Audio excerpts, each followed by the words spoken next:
నీ కళ్ళు ఎంత నష్టపోతున్నాయో, నీ హార్ట్ ఎలా పాడైపోతుందో అన్నది మీరే గమనించి చూడండి.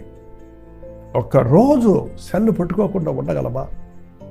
40 రోజులు ఇప్పుడు ఉపవాస ప్రార్థనలు అంటున్నారు అందరూ. 40 రోజులు కనీసం సెల్ ఫోన్ ఉపవాసం ఉండండి.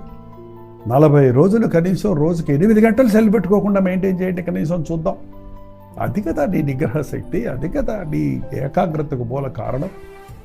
దేవుని సన్నిధిలో కూర్చొని కూడా సెల్లులు పట్టుకొని గెలికేవారిగా, మందిరాల్లో కూర్చొని కూడా సెల్లులోనే ఏంటో చాటింగ్లు చేసుకుంటూ అవి ఇవి చూసుకుంటూ ఉండేవారిగా ఉన్న ఈనాటి విశ్వాసులు అనబడిన వారు ఆనాటి వారికి ఏ తేడా లేదు. అందుకని ఈరోజు క్రైస్తవులు అన్న వారికి జయం లేదు, ఓడిపోతున్నారు.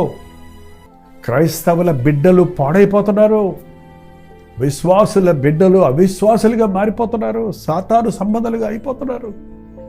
నీ కుటుంబం చెదిరిపోకముందే, నీ బిడ్డలు నాశనం అయిపోకముందే, నీకు ఇచ్చిన ఆధిక్యతలన్నీ పోగొట్టుకోకముందే నీ తప్పుల కొరకు పశ్చాత్తాపడు అని ఈ ఆహాజును హెచ్చరించడానికి దేవుడు ప్రవక్తలు ఇచ్చాడు. ఓబేదు అనే ప్రవక్త వచ్చి, ఏంటి మీరు చేసే పనులు, ఎవరిని ఆశ్రయిస్తున్నారు, ఏంటంటే ఓడిపోతున్నప్పుడు కనీసం పరీక్ష చేసుకోవాలి కదా. ఆపత్కాలం వచ్చినప్పుడు నాకు మొరపెట్టి నేను ఉత్తరం ఇస్తానంటే ఈ ఆహాజు ఇంకేం చేస్తాడో తెలుసా? తనకు ఆపదలు వచ్చినప్పుడు ఆ పరాయి రాజులను ఆశ్రయిస్తున్నాడు, శత్రురాజుని ఆశ్రయిస్తున్నాడు. శత్రువులను ఆశ్రయిస్తే నిన్ను ఏం చేస్తారండి వాళ్ళు? శత్రువును నీవు ఆహ్వానించి వాడి సహాయం తీసుకుందామంటే వాడు నిన్ను చిత్తుగా ఓడిస్తాడు కదా, నీకున్నదంతా దోచుకుంటాడు కదా. అదే జరిగింది. ఎంతగా దేవుడు చాలామంది ప్రవక్తలు ఇచ్చాడు, చాలామంది వచ్చి హెచ్చరిస్తున్నారు. ఓబేదు, ఖచ్చితంగా మీ పాపాలు చాలా భయంకరంగా ఉన్నాయి, పశ్చాత్తాపడండి, మీరు దేవుని దృష్టికి తప్పు చేస్తున్నారు, క్షమాపణ అడుక్కోండి అని మీకు ఎంత చెప్పినా వినకుండా ఇంకా అన్యులతో సహవాసం చేస్తూ అన్యుల సహాయాన్ని కోరుకుంటూ తన కష్టాలు వచ్చినప్పుడు, మన కష్టాలకు కారణం మనమేనండి. మేలు కలుగుపోవడం కారణం మీ పాపములే. పరీక్షించుకొని పశ్చాత్తాపడితే నీకు స్వస్థత దొరుకుతుంది, మేలు కలుగుతుంది. విడిపించే ప్రభు ఉన్నాడు, రక్షించే ప్రభు ఉన్నాడు. దారి లేని చోటు కూడా నేనే దారి అని చూపించి నిన్ను సత్య మార్గంలో నడిపించే యేసు ప్రభు మనకు ఉండగా తప్పుడు మార్గాలు తొక్కుతారు ఎందుకండి? అడ్డదారులకు వెళ్తారు ఎందుకండి? ఎన్ని విషయాల్లో ఏదో ఆహాజ్ గురించి పక్కన పెట్టండి, నువ్వు ఎన్ని విషయాల్లో అన్యుల్ని ఆశ్రయిస్తున్నావు, లోక సహాయాన్ని కోరుకుంటున్నావు, లోక పద్ధతుల్ని ఆచరిస్తున్నావు. నీకు వచ్చిన కష్టములో నీ దేవునికి మొరపెట్టి బయటపడకుండా నీ కష్టాల్లో నుంచి బయటపడడానికి మనుషులను ఆశ్రయించి మరింత కష్టాల పాలైపోతున్నావు. దేశమంతా గొల్ల చేసి పడేశాడు. దేశంలో అన్ని రకాల వారిని ఆశ్రయించి దేశాన్ని పాడు చేశాడు. అంటుంది దేశమును పాడు చేసి పడేశాడు. శత్రువు వచ్చి మొత్తం దోచుకొని వెళ్ళిపోయాడు. ఖజానా దివాలా తీసింది. ఎందుకు ఖజానాలు దివాలా తీస్తాయి? ఎందుకంటే మీ బ్యాంక్ అకౌంట్లో నిల్ బ్యాలెన్స్ ఉంటుంది. అంత కష్టపడుతున్నారు కదా, నెల సంపాదించుకుంటున్నారు కదా, అనేక విధాలుగా సంపాదించుకుంటున్నారు. ఒక్కొక్క ఇంట్లో 2-3 సంపాదిస్తున్నారు కదా, ఎప్పుడు అప్పులే ఎందుకు మిగులుతున్నాయి? ఎప్పుడు పొదుపు చేయలేకపోతున్నారు? ఎప్పుడు చూసినా ఈ కష్టంలోనికి వెళ్ళిపోతున్నారు. మీ యొక్క తూబరా ఖర్చు వల్ల, ఆడంబరాల వల్ల, తప్పైన విధంగా దేవుడిచ్చిన ఈ కష్టార్జితాన్ని ఉపయోగిస్తున్న వల్ల నష్టపోతున్నాం. అది గ్రహించుకోండి. ఇప్పటికీ నా జీవితంలో నేను నేర్చుకుంటాను. ఒక సేవకుడిగా సేవ చేస్తూ సేవ విషయమైన బిల్స్ డబ్బులు కట్టాల్సి వచ్చినప్పుడు, టీవీ బిల్స్ కట్టవలసి వచ్చినప్పుడు అది తక్కువైతే ఎక్కడ తప్పు చేశాం ప్రభువా, ఎక్కడ వృధా చేశాడు ఆయన అని ప్రభు పాదాలు పట్టుకొని ప్రార్థించి దిద్దుకోవటానికి, మరింత ఆపకుండా పరిచయలు సాగడానికి దేవుడు చేసే అద్భుతమైన సహాయాన్ని పొందాన్ని స్తుతించడానికి దేవుడు సహాయం చేస్తున్నాడు. దేవుణ్ణి ఆశ్రయించిన వారికి ఏ మేలు కొడు ఉండదు. మనుషుల్ని ఆశ్రయించిన వాడు ఉన్నది కూడా పోగొట్టుకుంటాడు. ఆహాజు దేవుని చేత దీవించబడి రాజుగా చేయబడినప్పటికీ ఎంత దిగజారిపోయాడంటే చివరికి 28వ అధ్యాయం 20వ వచనంలో చూస్తే అషూర్ రాజును వెళ్ళి ఆశ్రయిస్తే వాడు ఏం చేశాడంటే వచ్చి అతని యుద్ధకు వచ్చి అతన్ని బాధపరిచనే కానీ అతన్ని బలపరచలేదు.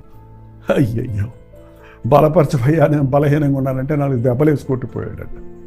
బాధపరిచాడంట.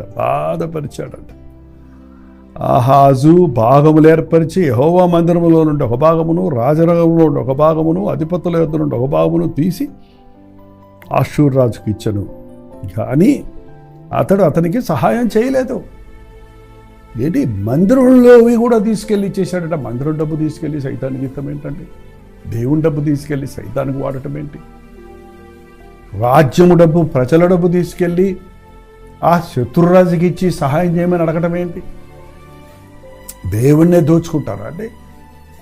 అరే, దేవునికి ఇవ్వాల్సిన దశంభాగం కూడా ఇవ్వరు, కానీ ఆ దశంభాగాలతో ఇవాళ ఏమైనా చేయడానికి సిద్ధమే.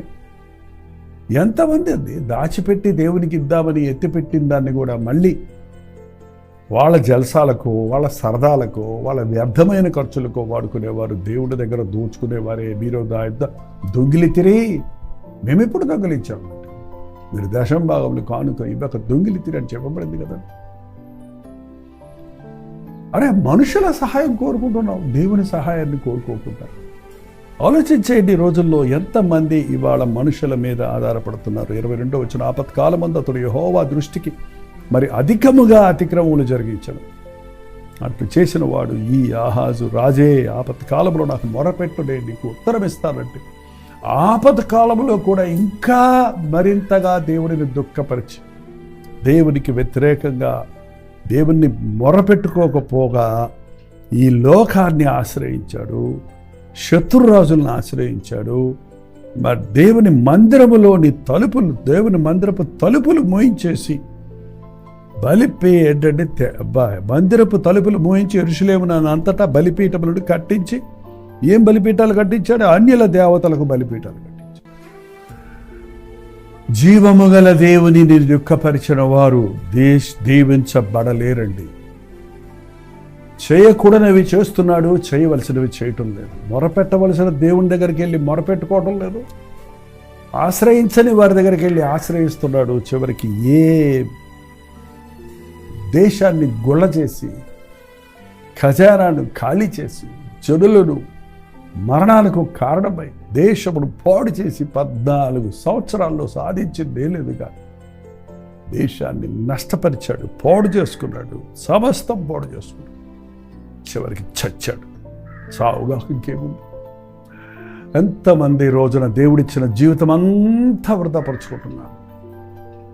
కనీసం ఆ 14వ సంవత్సరంలోనైనా దేవుని తప్పు చేశాడని క్షమించాడు ఉంటే కనీసం క్షమించబడి చచ్చుండేవాడు. నేను చచ్చినా మారు మనసు పొందనని వాళ్ళు ఉన్నారు చూసారా? నాకు ఎన్ని వచ్చినా నేను దేవుని దగ్గరికి వెళ్ళను, దేవుడిని అడగను అన్నారు చూసారా? అలాంటి వాళ్ళకి నా తాతేమో తాతో లేక. కనీసం ఇప్పుడైనా శ్రమలలో నుండి బయటపడాలంటే లోకాన్ని, డబ్బును, మనుషుల్ని ఆశ్రయించడం మానేసి ప్రభు పాదాలు పట్టుకో. ఈ పాపాలు ఒప్పుకో, నీ హృదయాన్ని సరిచేసుకో. దేవుడు క్షమిస్తాడు. క్షమించే దేవుడు అనుకుంటాడు. ప్రార్థన. పరిశుద్ధుడ, ప్రేమగల తండ్రి, మమ్మల్ని అనేకులు నీవు ఆశీర్వదించావు, అన్ని విధాలా దీవించావు, మంచి అధికారం ఇచ్చావు, ఆరోగ్యం ఇచ్చావు, ఉద్యోగాలు ఇచ్చావు, కుటుంబాలను ఇచ్చావు, బిడ్డలను ఇచ్చావయ్యా. ఇవన్నీ నీవిచ్చిన వరాలే అని గుర్తించి మా ఇష్టానుసారంగా కాదు, నీ మహిమార్థమై మేము బ్రతకడానికి, మా బిడ్డలను నీకు సాక్షులుగా నిలబెట్టడానికి, కుటుంబములు కట్టుకునడం, మా కష్టార్జితం అభివృద్ధి పొంది అంతకంతకు నీ చేత దీవించబడుటకు సహాయం చేయి. నీ కృపాకాలము నిర్లక్ష్య పెట్టక, నీ మేలును అలక్ష్యము చేయక, లోకంతో స్నేహం చేయక, అన్యులను ఆశ్రయించక, ధనమును నమ్ముకొనక, దేవునికి భయపడి వారిగా ఉండుటకు మా ఒక్కొక్కరికి నీ సహాయం చేయమని క్రీస్తు నామములో అడుగుచున్నాను తండ్రి. ఆమేన్.